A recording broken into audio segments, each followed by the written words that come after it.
friend asked whether Raila Odinga is the most misunderstood politician. He was wondering why a significant portion of people from Mount Kenya, especially the ones he sees online, are openly against Raila's AUC candidature.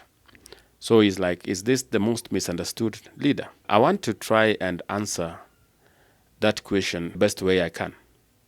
And if that is something you are also interested in, I urge you to stay tuned. If you are watching for the first time, please take a moment, subscribe to this channel so that you don't miss subsequent videos. Otherwise, let us try and answer this question. The question is Raila the most misunderstood politician? And what is he basing it on? He's basing it on the fact that you have a section of voters from Mount Kenya region who are openly praying that Raila Odinga loses the AUC seat. Why is that awkward? Why does that look strange? It's not as if Mount Kenya has been pro-Raila. But in this particular case, this is a seat that is being pursued by the country. Raila is a candidate of Kenya. This is as if Kenya was looking for a seat at the Security Council and they have the endorsement of other countries. As a Kenyan, it will look so awkward if you were to go out there and say, I am a Kenyan, but I don't want Kenya to have this particular seat. And it becomes even funny and conspicuous when the people saying this are drawn mostly from a region.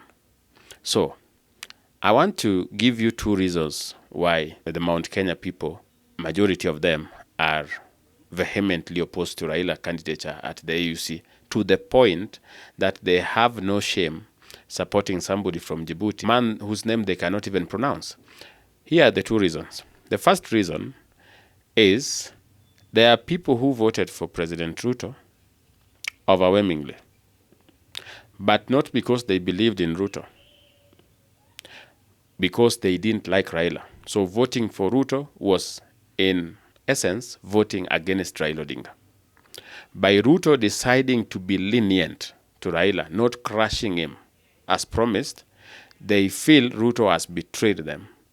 And so their continued hate for Raila exists, but now it is added to the hate for Ruto. And considering that Ruto is the one championing, campaigning for Raila, because the president of the nation has to support the candidate. So because it is Ruto campaigning for Raila Odinga, they feel that by Raila Odinga failing, it would have failed Ruto. So that is the one angle. People who voted for Ruto specifically to end Raila's politically, but who are seeing that Raila has revived himself thanks to Ruto, and that Ruto is campaigning actively for him, they want Raila to fail as a punishment for Ruto. But there's also another reason. Another reason is they actually want Raila to fail as a punishment for Raila.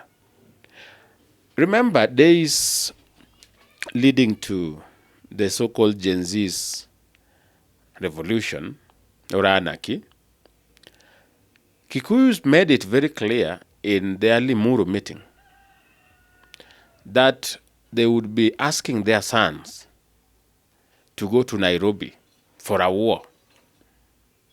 It was pointing to their desire to overthrow Ruto. So why would they overthrow somebody they voted for overwhelmingly? I told you that at face value, Mount Kenya painted a picture of them paying debt. Ruto was with our son, so we need to support him back. But deep down, and based on what you are currently seeing, it is as if there are several reasons why they voted. Real reasons, that is. Some voted because they didn't want Raila. Others voted because they believed in him actually, that is capable of delivering. And we have others who voted for him as a stepping stone to ensure that another Kikuyu takes over after him. And when they see Raila and Ruto working together, they feel like this is not acceptable. So they are rebelling with Ruto and rebelling with Raila at the same time. But I was telling you about the Gen Z's demos. What you should have understood is that even though it was being painted as a national outrage, it wasn't. Majority of the people who were in town and looting things and destroying things were drawn from estates in Nairobi that are dominated by Kikuyus. It is there in the evidence. That is why some leaders are being charged. They are being charged because they transported people into Nairobi to cause chaos. Most of these people who were transported were from regions that are commonly referred to as Mount Kenya. And so the Gen Z thing was Kikuyus revolting against Ruto. There were several reasons why the Mount Kenya youth and being incited by their leaders felt like it was time to remove Ruto from office through anarchy. Their main hope was, because Raila had tried this around June 2023, Raila was going to jump into this. That was the main goal.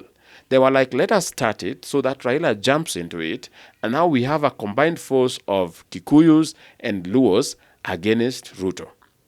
They believed that with that combination, there was no way Ruto was going to survive. Ruto would have resigned from office, and Rigathi Gachagua would have taken over as president. Okay. So they tried their level best, but there was a problem. Instead of Raila joining them, Raila joined Ruto. And so they felt this was the height of betrayal. That is why you hear them openly saying on their social media platforms that Raila Odinga is a traitor. Is a traitor how?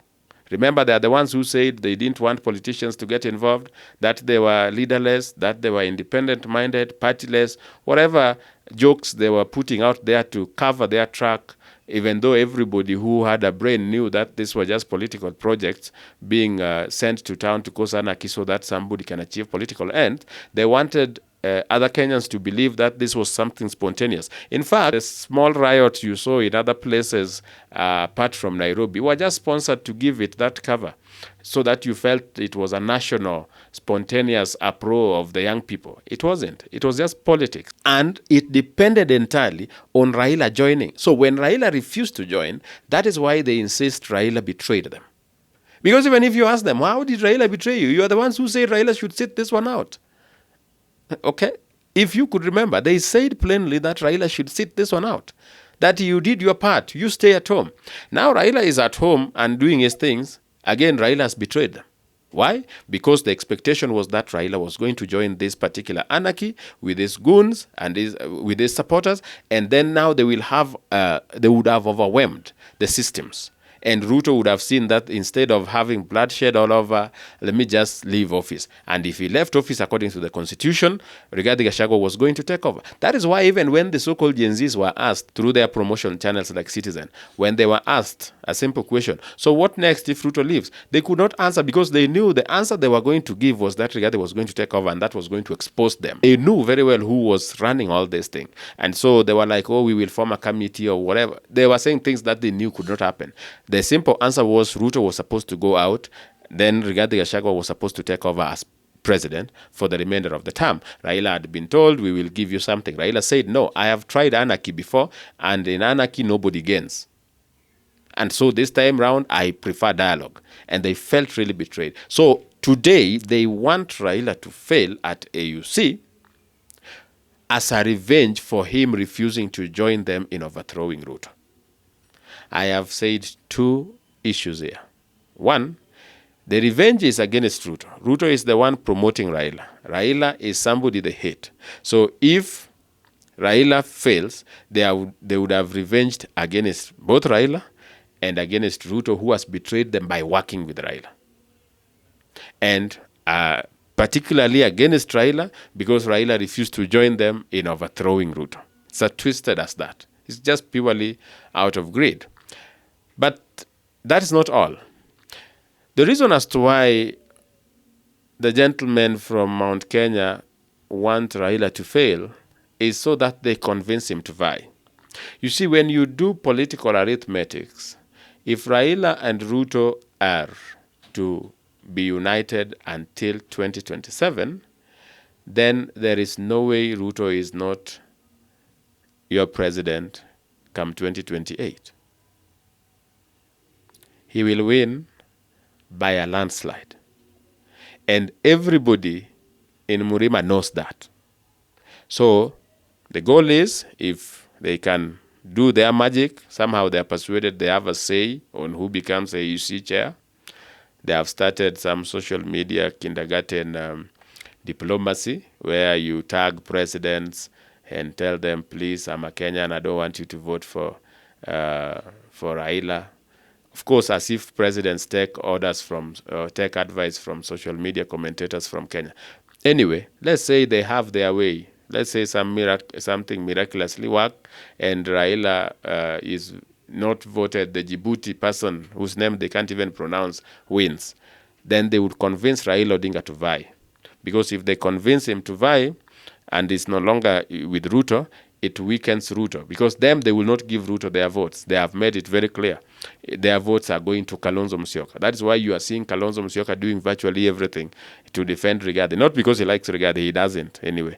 But Kalonzo, being an opportunist like any other politician, is seeing a chance here to get the support of the Kikuyus who will feel dejected and rejected by Ruto, something like that. So, if they convince Raila Odinga to vie, what happens? Raila would get Nyanza, part of Western, Nairobi, part of Nairobi, and part of Coast.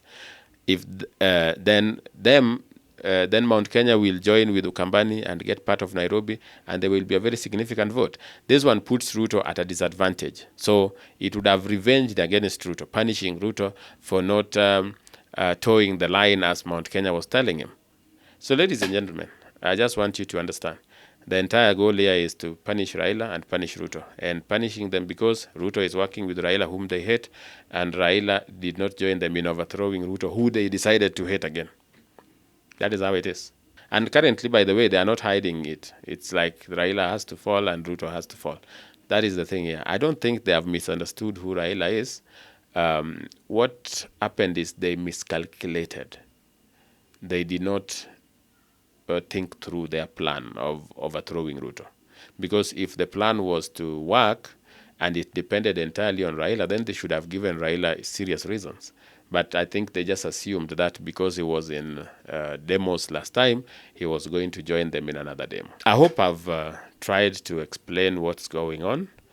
If you found this video useful, drop a like.